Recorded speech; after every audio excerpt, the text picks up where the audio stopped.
como toda carta, el autor siempre ha de elegir muy bien las palabras de conclusión. Aquí podemos ver cuál era el propósito del apóstol Pedro.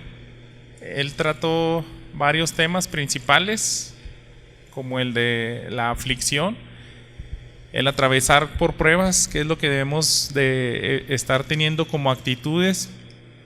Pero yo creo que este capítulo 5 nos va a resumir buenos consejos para la vida del creyente y cómo debe ser identificadas las características de un cristiano que vive en persecución, que vive en días de prueba.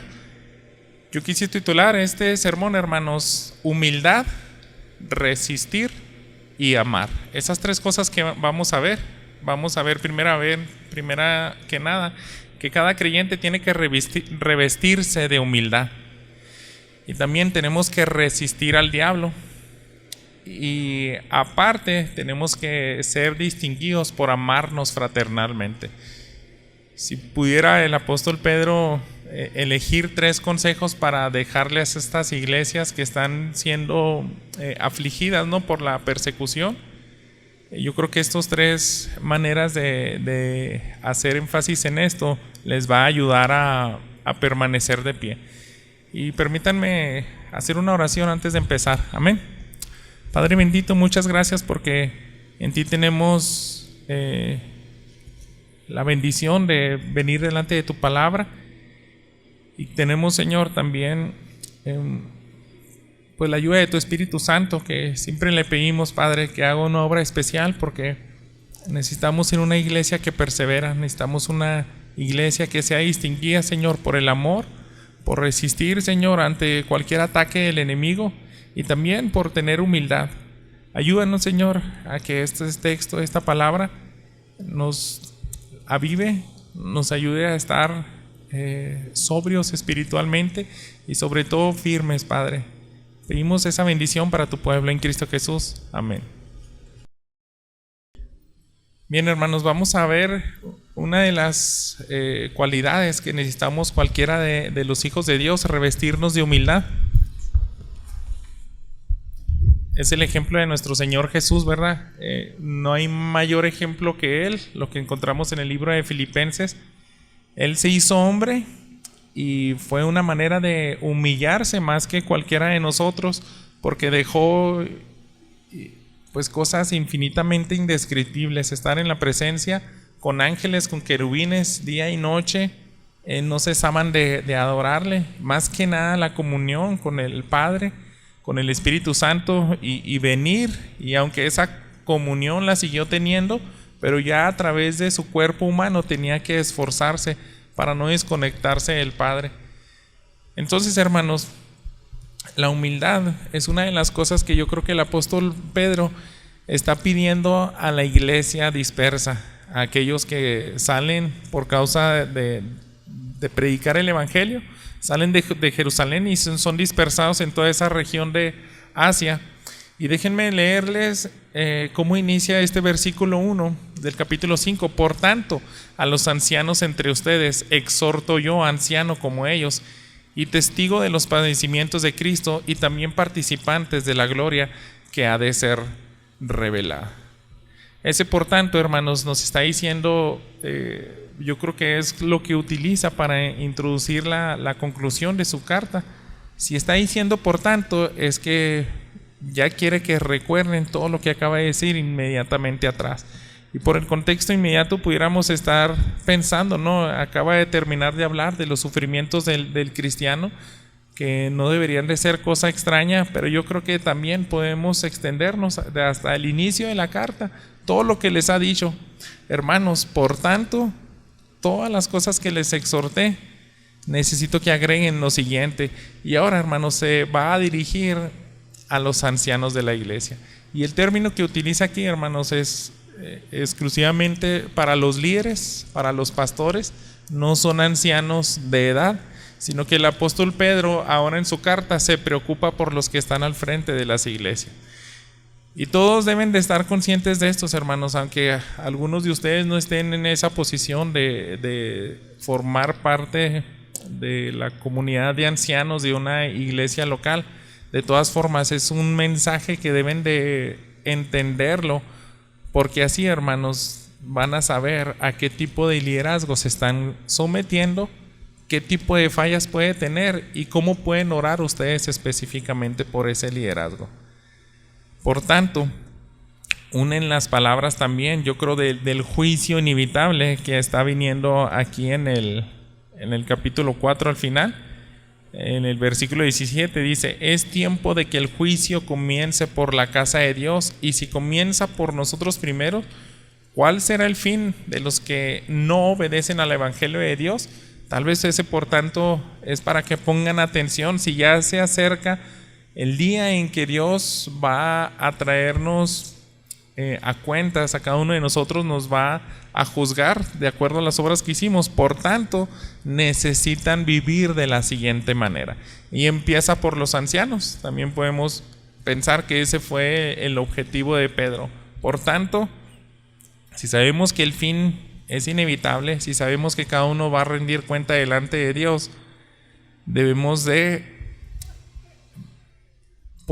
poner un buen ejemplo como líderes. Yo creo que al apóstol Pedro le interesaba bastante que los que están al frente de la iglesia vivan primero que nada ese mensaje de todos los capítulos anteriores que les acaba de escribir. Por tanto, si los días son difíciles, si los días dependen de que ustedes hagan la diferencia ante sus patrones, ante sus esposos o esposas no creyentes, por tanto, debe de haber un modelo que vean todas las demás ovejas. Así que estas palabras son específicamente ahora para el liderazgo. Ustedes más que nada deben de dar ese ejemplo de sufrimiento, de templanza. Y el apóstol Pedro, hermanos, les dice: yo se los digo con toda autoridad. En este mismo versículo 1, él está diciendo: yo, anciano como ellos y testigo de los padecimientos de Cristo, y también participante de la gloria que ha de ser revelada. Yo también he padecido. Si les estoy diciendo estas palabras es porque yo entiendo el dolor de ustedes. Tal vez el apóstol Pedro no hizo una lista muy grande o extensa como los sufrimientos del apóstol Pablo, porque podemos ver que él sufrió más que todos los demás apóstoles, pero sin embargo el sufrimiento para el apóstol Pedro no era extraño. En el capítulo 5 de Hechos, hermanos, una de las ocasiones ya anteriormente le habían amenazado a Pedro y a Juan de que dejara de hablar en nombre de Jesús, pero sin embargo en esta vez, fíjense lo que dice el versículo 40 de Hechos 5: ellos aceptaron su consejo, el consejo de un líder llamado Gamaliel, y dice: después de llamar a los apóstoles, los azotaron y les ordenaron que no hablaran más en el nombre de Jesús, y los soltaron. Entonces, hermanos, el apóstol Pedro supo que era eso, tener la espalda flagelada por tantos latigazos. Ese día tuvieron que haberle hecho bastantes curaciones seguramente, y lo hizo por predicar a Cristo. Él sufrió injustamente.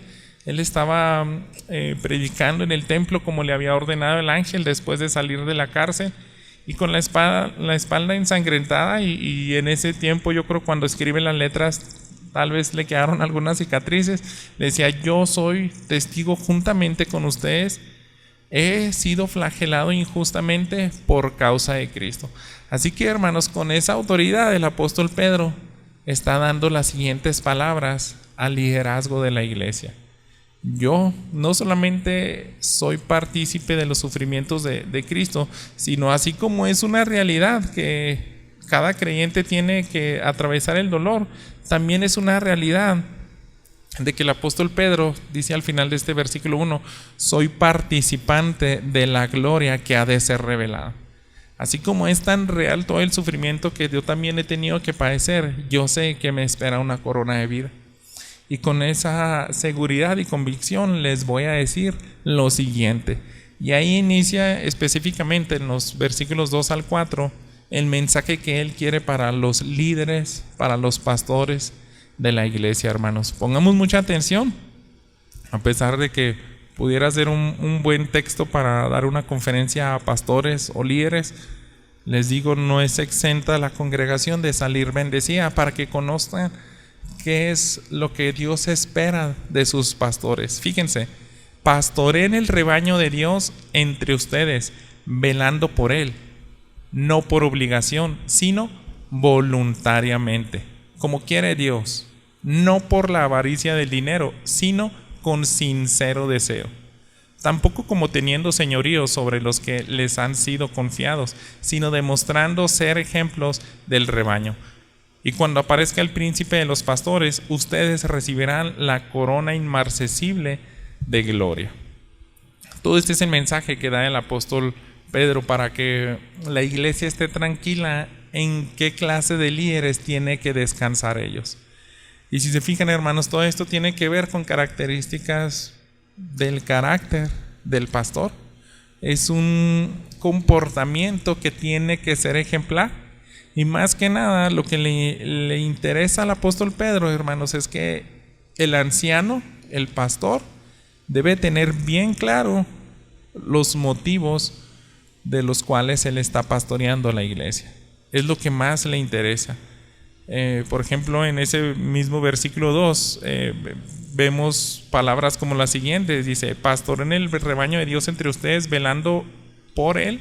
Y dice, no por, está diciendo, así no por obligación, sino, entonces hay un contraste, no lo hagas por obligación, al contrario, lo debes de hacer de manera voluntaria, como quiere Dios. Entonces es una característica que dice, a Dios le agrada esto, no andes haciendo nada por conveniencia o porque te sientes obligado, sino que lo sientas como un privilegio. Entonces también viene una palabra, dice, no por avaricia del dinero, sino como con un sincero deseo. Y eso, hermanos, es una manera en la cual el apóstol Pedro quiere que los ancianos se examinen y ellos digan, ¿realmente son correctos mis motivos por los cuales yo estoy ministrando a la congregación? Tal vez, hermanos, sea difícil que ustedes puedan percibir. Obviamente no pueden ver el corazón de las personas. Ustedes pueden ver a alguien aquí al frente del púlpito, incluso a mí, y decir, yo creo que él está haciendo bien el trabajo. ¿Por qué? Pues porque viene puntual, porque pues predica, es lo que tiene que estar haciendo, tiene que estar estudiando. Pero hermanos, tengan mucho cuidado, porque hay cosas que solamente el Rey de Reyes puede ver. Tal vez en este momento o los años anteriores, usted no puede ver si yo tuve algún domingo deseos que no honraban a Dios. Tal vez en algún momento el predicador puede buscar la gloria de los hombres y no la gloria de Dios. Así que, hermanos, el apóstol Pedro se preocupa por ellos y dice, no se les ocurra hacer nada por obligación, ni siquiera por avaricia del dinero. Porque, hermanos, es una posición donde también puede ser beneficiado por las ovejas. Por eso en el Antiguo Testamento hay analogías de que los pastores, decía Dios por medio de sus profetas, trasquilan a mis ovejas. Solamente se están haciendo ricos o engordando por medio de ellas. Y esto, hermanos, debemos de tenerlo muy presente para que ustedes oren por sus pastores y díganle, ¿sabes qué? Dios guarda su corazón, porque hay cosas que yo no puedo ver acerca de él, pero tú sí la ves. Y guarda su corazón porque es algo que a ti te deshonra. Si este versículo dice, como quiere Dios, quiere decir que hay una manera que él puede estar pastoreando que a ti te deshonra. Así que este mensaje, tal vez en este domingo, es principalmente estos versículos para mí. Y sin embargo, hermanos, ustedes pueden intervenir en cierta medida en hacer volver a ver a su pastor la manera como su comportamiento ya lo empiece a reflejar de una manera que usted dice, no, yo sé que Dios ve los corazones, pero se me hace que hay actitudes, hay comentarios de él, hay situaciones que yo puedo ver que se está desviando. Quiero que vayamos a la carta de Timoteo, primera de Timoteo, capítulo 5. Fíjense bien lo que dice los versículos 17 en delante. El apóstol Pablo también se preocupaba por esto. Dice: los ancianos que gobiernan bien sean considerados dignos de doble honor, principalmente los que trabajen en la predicación y en la enseñanza. Porque la escritura dice: no pondrás bozal al buey cuando trilla, y el obrero es digno de su salario. Esto, hermanos, yo creo que el apóstol Pablo también lo decía para cuidar al pastor. Si un pastor, se dice siempre que hay 3 áreas en las cuales cae el liderazgo, y no es muy diferente en las áreas que también usted puede caer, pero generalmente o estadísticamente se dice: te tienes que cuidar del dinero, del poder y también de los pecados sexuales. Así que esas 3 áreas, hermanos, si se fijan, está involucrando una: el dinero, esa codicia. Y yo creo que una manera como ustedes pueden proteger a todos los pastores que vayan a tener en el recorrido de su vida cristiana, es decir, sí, cierto, Dios dice que debemos de tener por dignos de doble honor, principalmente a los que enseñan, e inmediatamente después dice: no pondrás bozal al buey cuando trilla. Yo creo, hermanos, que también la congregación, cuando descuida esa área de cuidado económico, pudiera ser una debilidad donde ya el pastor puede tomar un mal camino, que principalmente se nos va a reclamar a nosotros, se nos va a llamar a cuenta. Aunque la congregación, hermanos, nos descuide de esa manera, uno no debe de desviarse, pero estamos para ministrarnos. Por eso son mandamientos también a la congregación. Fíjense, en ese mismo capítulo 5 de Timoteo dice el versículo 19: no admitas acusación contra un anciano a menos que haya 2 o 3 testigos. ¿Qué más dice la palabra? Que de todas formas tú puedes acusar a un pastor. El apóstol Pedro dice: hagan todos por los motivos correctos. Pero si tú te das cuenta que algún pastor no está obrando correctamente, lo puedes acusar, pero de manera muy sabiamente, hermanos, de manera muy sabia. Tiene que rendir cuentas a alguien más, principalmente, porque dice: no lo hagas tú solo, hazlo con más testigos, porque eso es algo muy grave. Si realmente Dios es el único que ve el corazón, ten mucho cuidado cuando hagas eso. Y si vas a acusar a algún anciano, es mejor que lo hagas con más testigos. ¿Por qué, hermanos? Porque también nosotros podemos desviarnos. Es lo que le preocupa al apóstol Pedro: no andes pastoreando con motivos incorrectos. Y de manera práctica, hermanos, nosotros como convención es una bendición que podamos tener una alianza de pastor, y ya se los he dicho muchas veces, pero es bueno que lo recuerden. Si ustedes ven que yo empiezo a obrar malamente, no solamente en estas 3 áreas, empiezo a engañar a mi esposa, empiezo a anhelar únicamente poder, distinción y también ganancias económicas, entonces ustedes pueden ir con toda autoridad al liderazgo de la iglesia, pero también tenemos lo que se llama eso, la alianza de pastores. Simplemente el que esté en curso de nuestra convención regional, es muy fácil identificar a esa persona y decir: ¿quién es el presidente de nuestra convención? ¿Quién es el presidente actual de la alianza de pastores? Pues necesito echarle una llamada. Está haciendo este pastorcito lo siguiente. Entonces ellos les pueden ayudar y decir: ok, esto es delicado, tenemos que cuidar a ellos. ¿Por qué, hermanos? Son instrucciones donde también en un momento de persecución el liderazgo puede caer. Pero si el liderazgo, hermanos, está firme y está poniendo un buen ejemplo, las ovejas van a ir también por buen camino. Entonces estas palabras son principalmente para el liderazgo, recordándoles su motivación. No lo hagas por avaricia, sino por un sincero deseo. Y ese sincero deseo, hermanos, es que cada líder que esté al frente de la congregación va a buscar la recompensa que a Él le pertenece. No es la recompensa de los hombres, hermanos. Dice el versículo 4: cuando aparezca el príncipe de los pastores, ustedes recibirán la corona inmarcesible de gloria. Entonces hay una recompensa específica y hay un momento específico. Sí es bueno que tengamos recompensas aquí en la tierra, es bueno que se les tome como doble honor, pero uno como líder siempre debe decir no.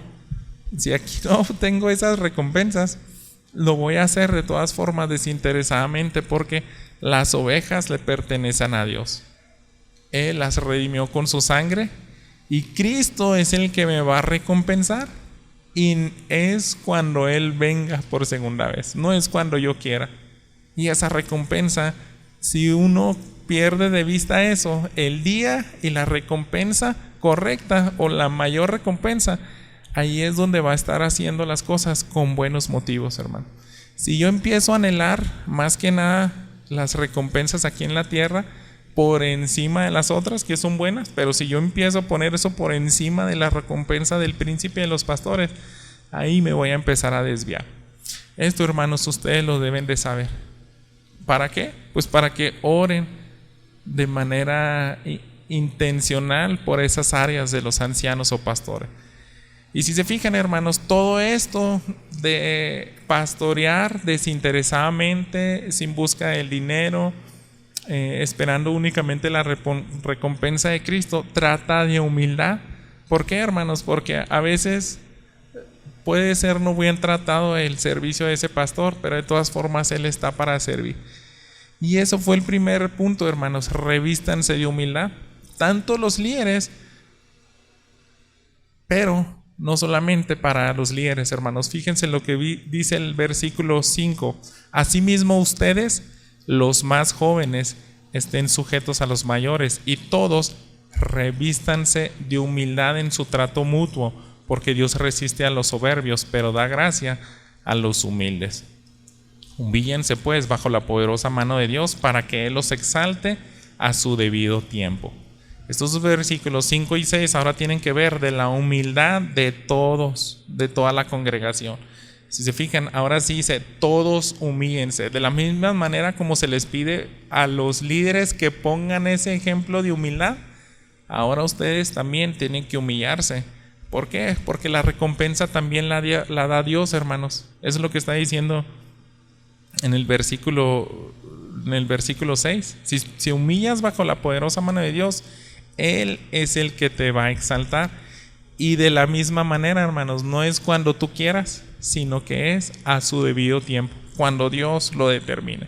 Si Él nos puede dar algunos adelantos aquí, y lo ha hecho, pues qué bendición, ¿verdad? Pero de todas formas, la recompensa mayor, hermanos, nunca perdamos de vista, no es aquí en la tierra. Si tú quieres ser honrado delante de los hombres, pues qué bonito será, ¿no? Si das la honra y la gloria a Dios, pero es más hermoso cuando estemos en el reino de los cielos, ¿verdad? Y se repartan esos galardones. Así que toda esa humildad es algo que debe de distinguir a la congregación.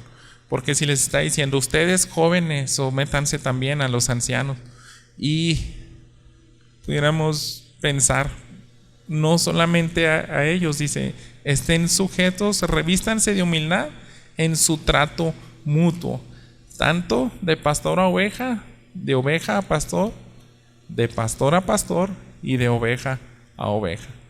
Siempre, hermanos, cuando nosotros vemos a todos los demás como ese objeto para servirle, es algo que va a estar honrando a Dios. Y va desde acciones bien pequeñas, ¿no? Moverle una silla para que alguien se siente, traerle un vaso de agua a tu hermano o a un niño. Eso es un acto de humildad, hermanos, y de eso debe de ser distinguida la congregación, la iglesia. Fíjense, hay un hermano que escribió lo siguiente: humildad. Andrew Bonar hizo un libro que se llama Humildad, la belleza de la santidad. Fíjense lo que dijo él: el único camino por el que podemos volver a nuestro lugar adecuado como creación es la humildad, hermanos. Cuando nosotros nos humillamos, somos restaurados con el Padre, porque es lo que hacemos cuando venimos a los pies de Cristo. Nos humillamos, reconocemos nuestra condición pecaminosa y eso nos restaura. No hay mayor ejemplo que la salvación, la restauración de Dios, el que pone un corazón nuevo y quita ese corazón de piedra. Esa es la recompensa más honrosa que podemos recibir aquí en la tierra. Cuando tú te humillas y dejas a un lado todo toda tu mentalidad de que eres perfecto, de que tu justicia te alcanza, eso no sirve para nada. Pero cuando te humillas y dices, yo no soy nadie, Dios, ahí recibes esa mayor recompensa. La humildad, hermanos, es una gran virtud. Pero el apóstol Pedro les dice, ya tienen humildad, agreguen algo más. Y eso tiene que ver con resistir al diablo. Estoy terminando mi carta y quisiera que se lleven estas 3 cosas. Sé humilde, eso te va a ayudar, no tienes ni la menor idea en estos días tan difíciles. Pero también resiste al diablo. Nos quedamos en el versículo 7, hermanos. Dice, echando toda su ansiedad sobre él, porque él tiene cuidado de ustedes. No olvidemos el contexto, hermanos. Si tú estás siendo perseguido, si te están buscando a muerte, si tu misma familia te quiere entregar a la cárcel, yo creo que son días complicados y seguramente hasta pudieras caer en algún tipo de depresión y decir, esto es muy difícil, ya incluso me está entrando la ansiedad. Porque es algo muy pesado que continuamente me estén persiguiendo por todos lados. Entonces, el enemigo, hermanos, se va a aprovechar de esa circunstancia. Cada uno de nosotros podemos caer en ese momento de tristeza, de aflicción.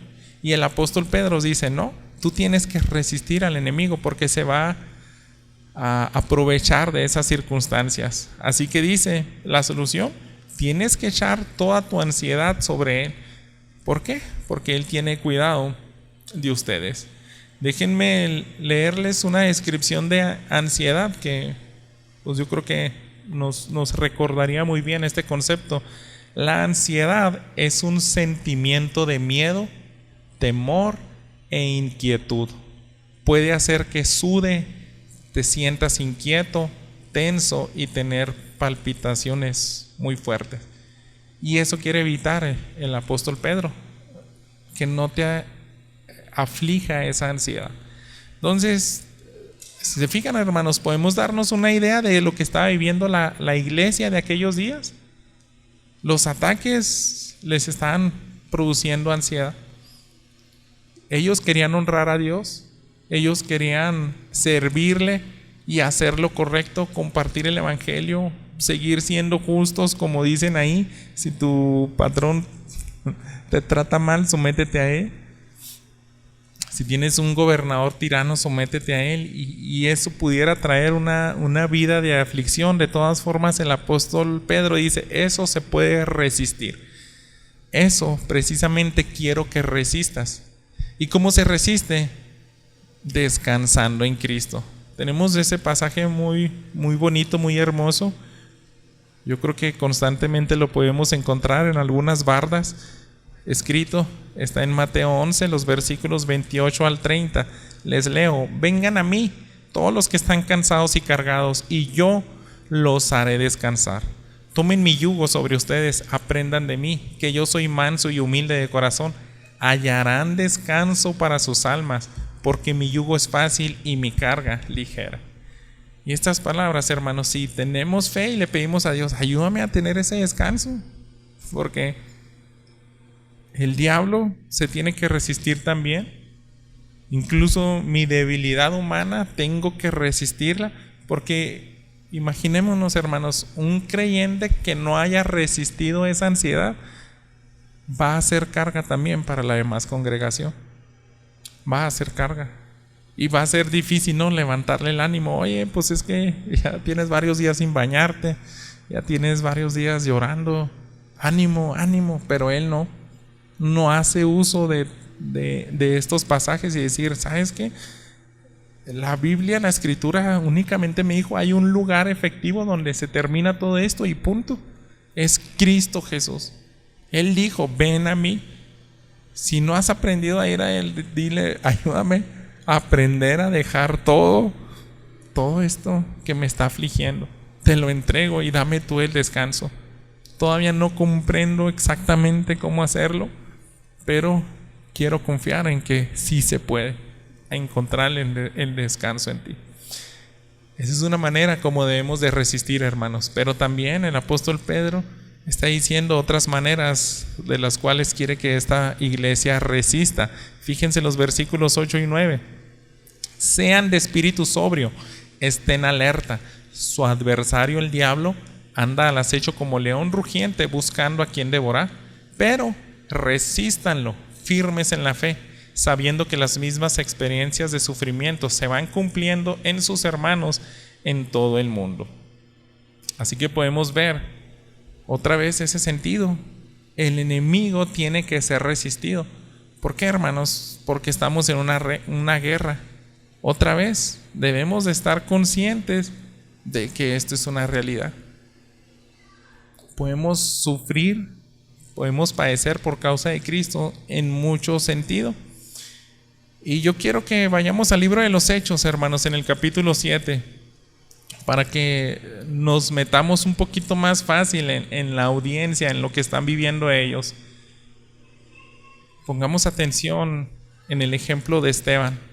Esteban, hermanos, es el que Dios utiliza, pues yo creo en parte, tal vez no intencional, seguramente, pero a raíz de su comportamiento de honrar a Dios, hizo que se desatara la persecución. Nadie con más determinación que Esteban se pone a predicar a las personas más orgullosas, a los líderes judíos. Y fíjense cómo el enemigo está determinado a tomar represalias. Les leo el versículo 54 de Hechos 7. Al oír esto, se sintieron profundamente ofendidos y crujían los dientes contra él. Crujir los dientes, profundamente ofendido, no es porque Esteban les dijo algo malo. Al contrario, su orgullo, su pecado, hicieron que despreciara a Esteban. ¿Por qué? Porque los que viven en tinieblas, hermanos, rechazan a la luz. Y Esteban, con tanto amor y atrevimiento, les predica. Y eso, hermanos, imagínense que crujan los dientes contra usted. Y fíjese lo que dice los versículos 57 y 58. Entonces ellos gritaron a gran voz y tapándose los oídos se alzaron a una contra él. Echándolo fuera de la ciudad, comenzaron a apedrearlo, y los testigos pusieron sus mantos a los pies de un joven llamado Saulo. No olvidemos, hermanos, que nuestra lucha no es contra carne y sangre. Estas personas desenfrenadas que estaban lapidando a Esteban, detrás de ellos estaba pecado, detrás de ellos estaba el enemigo, también utilizándoles. Así que, hermanos, eso es lo que hace el adversario. Quiere devorar, no quiere darte un simple susto, quiere completamente destruirte. Va a destruir todo lo que tiene que ver con el diseño perfecto de Dios, con su amor. Y va a empezar por la familia, va a empezar por tus pensamientos, por tus hábitos, va a empezar por todo lo que Dios hizo perfecto. Él lo va a destruir. Así que, ¿qué es lo que nos pide el apóstol Pedro? Resístanlo. Eso es un acometido que siempre van a venir, esos ataques en muchas maneras, pero el que persevera, hermanos, ahí tiene la solución. El apóstol Pedro dice, resístelo, pero resístelo en la fe, resístelo en todo lo que te he enseñado. Tenemos una recompensa futura. Tenemos al príncipe de los pastores que va a venir y te va a dar una buena recompensa por ese sufrimiento. Así que simplemente es eso, hermanos. La vida del cristiano es también resistir y punto. El que no resiste los ataques del enemigo, hermanos, se enfría. se deja de congregar, se desanima y se va cada vez más hundiendo en la miseria. Continúo con los versículos 10 y 11. ¿De qué otra manera también podemos entender que resistimos al enemigo? Dice así el apóstol Pedro: después que hayan sufrido un poco de tiempo, el Dios de toda gracia, que los llamó a su gloria eterna en Cristo, Él mismo los perfeccionará, afirmará, fortalecerá y establecerá. A Él sea el dominio por los siglos de los siglos. Amén. Y nos habla de realidades. Esto es momentáneo, dice, por un poco de tiempo. Compararlo a la eternidad, hermanos, no es ni un segundo a todo lo que vamos a vivir. Y nuevamente, hermanos, no nos debería de extrañar, como dice en el capítulo 4:12, dice: amados, no se sorprendan del fuego de la prueba que en medio de ustedes ha venido para probarlos. Es otra manera de decir aquí en el versículo 10 del capítulo 5, después de que hayan sufrido. Otra vez está diciendo, es una realidad, tienes que sufrir. Eso es inevitable, el creyente tiene que sufrir. Así que si sufres, resiste. Y resiste, porque hay muchas formas en que se va a llevar ese rechazo. Algunos puedes parar en la cárcel, algunos simplemente persecución, algunos burlas y desprecios. Pero hermanos, yo creo que se está abriendo también cada vez más la gama en las maneras como podemos padecer por Cristo. ¿Por qué? Porque están viniendo más ataques a las iglesias. Pensemos, hermanos, en estos últimos días, toda la presión que está tratando de traer el movimiento que quiere destruir a las familias, el diseño divino de hombre y mujer. Si tú te opones a eso, vas a sufrir, ¿sí o no? Vamos a sufrir, hermanos. Entonces tenemos que estar firmes. Y a la próxima persecución que venga, hermanos, si esto se acerca ya en tu escuela, en tu entorno, en tu círculo de amigos, y yo creo que el apóstol Pedro también pudiera pensar, a los líderes pueden empezar también por ellos el enemigo, tratar de meter a ellos para que se desanimen todas las congregaciones. De todas formas, cuando llegue eso, tú debes de estar consciente que Dios te va a perfeccionar, te va a afirmar, como dice aquí, también te va a fortalecer y establecer. Todo lo que necesites para esos momentos complicados, Dios te lo va a dar, nuestro Señor Jesús. Y de esa manera es como uno resistimos, hermano.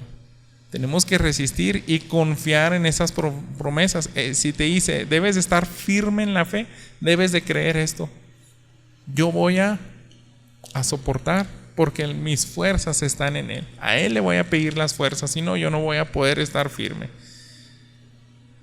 Fíjense, hermanos, quiero que regresemos al ejemplo de Esteban. Es muy hermoso este pasaje. Estábamos en Hechos capítulo 7, vimos cómo crujían los dientes contra él, pero antes de que él haya muerto, les leo lo que dice los versículos 55 y 56.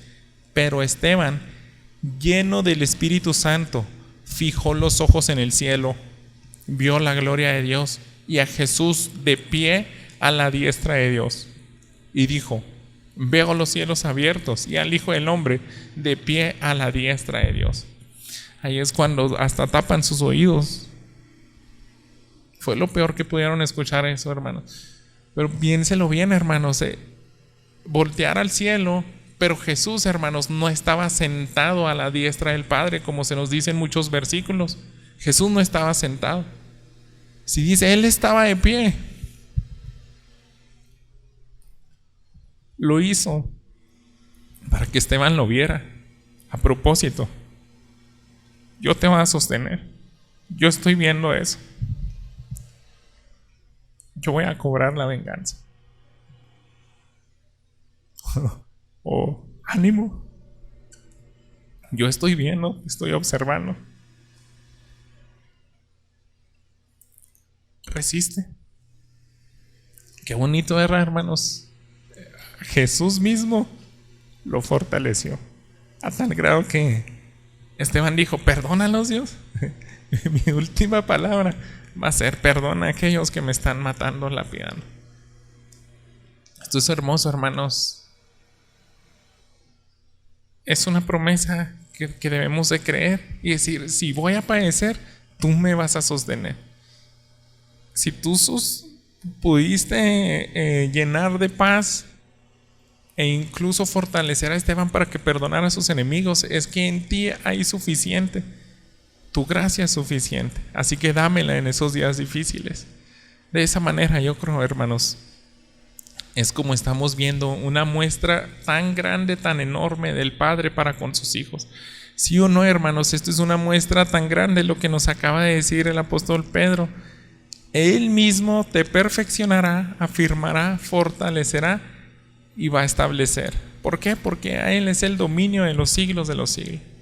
Eso es como el Padre ama a sus hijos, los perfecciona. Ya no más vas a ser débil. Ya no más vas a sufrir, vas a descansar conmigo. Entonces todo eso, hermanos, es amor. Y ese amor que Dios nos da a través de su Hijo Jesús, tenemos que transmitirlo también a los demás hermanos. Ese es el último punto del sermón. Yo les dije, humildad, resistir y amar. Entonces, por último, hermanos, en esta carta el apóstol Pedro quiere que se amen fraternalmente. Es otra muy buena distinción de la iglesia. Dice el versículo 12 al final, por conducto de Silvano, nuestro fiel hermano, porque así lo considero, les he escrito brevemente, exhortando y testificando que esta es la verdadera gracia de Dios. Estén firmes en ella. La que está en Babilonia, elegida juntamente con ustedes, los saluda. Y también mi hijo Marcos. Salúdense unos a otros con un beso de amor fraternal. Paz sea a todos ustedes que están en Cristo. Ese es un bonito final de la carta, hermanos, y sin duda está deseando todo eso, ¿no? Está hablando de la comunión, de amarte fraternalmente. Si lo pudiéramos resumir en una sola palabra, ¿qué es, hermanos? Es amor. La iglesia debe ser distinguida en amor aún en los días difíciles. ¿Por qué eso, hermanos? Eso levanta el ánimo. Eso nos fortalece y es una manera como usted puede decirle a su hermano, ánimo, adelante. Pedro, hermanos, amó a la iglesia dispersa. ¿Por qué? Porque él se tomó tiempo para escribir la carta. Él dijo, yo no puedo estar así nada más, dejarlos a la deriva. Tengo que escribir una muy buena carta, escoger bien las palabras, que el Espíritu Santo me ayude porque yo los amo. Yo no quiero que ellos renieguen de su fe. Yo no quiero que ellos no perseveren, sino al contrario, los amo tanto que vamos a escribir. Y ahora que ya terminó de escribir la carta, también, hermanos, el amor se ve manifiesto por Silvano o Silas. Silas, hermanos, ese personaje no se nos dice mucho de él, pero lo poco que decimos, que podemos leer de él, era un excelente creyente. Si se acuerdan, Pablo y Bernabé, que eran misioneros en los primeros viajes, y llega un punto de ruptura por causa de Marcos, pero sin embargo Pablo ahora se va con Silas y continúa con ese ministerio. Es el mismo Silvano que viene aquí, o Silas, es la misma persona. Entonces Silas, hermanos, la manera en que él dice, no, yo también tomo esa carta, yo viajo y la llevo a todas las personas que están dispersas. Yo me encargo de que ellos escuchen estas palabras de ánimo y fortaleza. Es un acto de amor, hermanos, en lo que hizo Silas. Y no solamente eso, hermanos, la verdadera gracia de Dios, lo que está diciendo aquí el apóstol Pedro, dice, exhortando y testificando que esta es la verdadera gracia de Dios, estén firmes en ella. Esta verdadera gracia de Dios es el contenido de la carta. Esto es el cristianismo. Eres redimido por Cristo Jesús, eres alcanzado por gracia y tienes que sufrir persecución. Y aún así tienes que revestirte de humildad, tienes que soportar al que te injuria y todo con esperanza. Eso es el cristianismo. Todo esto es la gracia verdadera y ahí tienes que estar firme. Firmes en ella. La que está en Babilonia, agrega el apóstol Pedro en el versículo 13, elegida juntamente con ustedes, los saluda y también mi hijo Marcos. Esto, la que está en Babilonia, la mayoría creemos que es la iglesia que se congrega en Roma. Era una manera de referirse así. Roma era un paralelo de Babilonia, un lugar muy difícil para los creyentes, afligidos en todo sentido, pero ahí había una iglesia y el apóstol Pedro dice, ¿saben qué? Ellos también los mandan salud. ¿Qué es eso, hermanos? Es otra manera de manifestarles amor. No están solos. Si ellos dicen, agréganos en los saludos, Marcos está por ahí, el que fue discordia tal vez en aquel entonces, que se separa Pablo y Bernabé, y dice, no, agrégame también a mí en los saludos, amo y quiero que se fortalezcan esa iglesia en persecución. Yo creo que no es una iglesia específica, hermanos, son varias de regiones. Yo creo que es un mensaje a la iglesia universal y nos alcanza hasta ahora, hermanos. Ahí vas incluido tú, ahí vas incluido tú y yo. Salúdense unos a otros con un beso de amor fraternal, que siempre sea distinguido también Peniel por eso, hermanos, que tengamos gran amor unos por otros y se muestre en tantas facetas, ¿verdad? Siendo prácticos. Cuando tú amas, sirves. Cuando tú amas, perdonas. Cuando tú amas a tu hermano, también eres paciente. Eres paciente de todas sus debilidades y le exhortas y les dices, es que porque te amo, te voy a hablar bien fuerte hoy, pero es porque no quiero que te desbalagues. Es porque quiero que estés consciente de que estamos en una guerra espiritual y el enemigo te va a devorar. Y no perdamos de vista eso, hermanos. Regresando un poquito, y él decía, el enemigo está como león rugiente buscando a quien devorar. Es que a cualquiera de nosotros, hermanos, nos está acechando en este mismo momento, en este día. Esa es una cualidad de cómo cazan los leones. Se dice que, bueno, las leonas que mayormente son las que más cazan, más que los machos, se pueden estar durante horas escondidos y acechando a las manadas. Después, en grupos se organizan para ahuyentar a esas manadas. Y cuando las asustan continuamente, ellos están observando cuál es la presa más fácil. Generalmente los cachorros o los que se están alejando del rebaño, los que no alcanzan a correr tan rápido, tal vez alguien flaco, desnutrido o que tiene alguna enfermedad. Y ellos dicen, ese es pan comido. Entonces, el hermano que ama a alguien más de la congregación le va a decir, no te estés enfriando, tienes que perseverar, tienes que resistir, ánimo, tienes que resistir. De esa manera también se ama, hermanos. Dice al final, paz sea a todos ustedes que están en Cristo. Así que, hermanos, esa paz yo creo que va a permanecer en cualquier iglesia, cualquier congregación que tengamos esas características.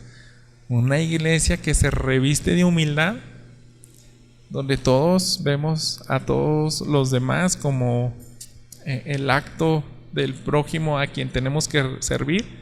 También una iglesia que tiene paz seguramente va a tener esa característica de que es una iglesia que resiste al enemigo y no deja que destruya sus hogares, a sus pensamientos. Pero también una iglesia que tiene paz seguramente es esa que se ama continuamente y de muchas maneras, de manera práctica. Así que, hermanos, si tú quieres una iglesia con paz, tenemos que fomentar estas tres virtudes.